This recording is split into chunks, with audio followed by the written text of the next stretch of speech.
پاکستان نے عالمی برادری کی توجہ افغانستان میں دہشت گرد تنظیموں کی طرف مبذول کرا دی۔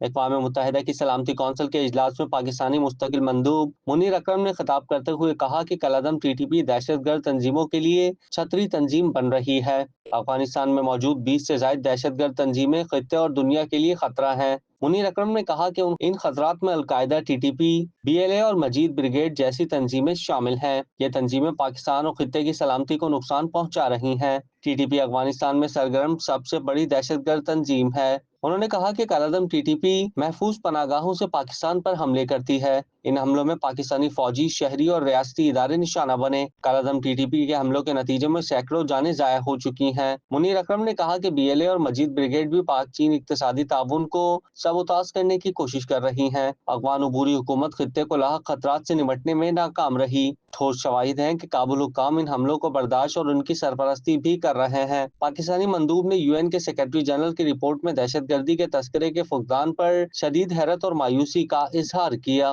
Far from fulfilling its earlier commitments, the Kabul government has doubled down on its restrictions against women and girls.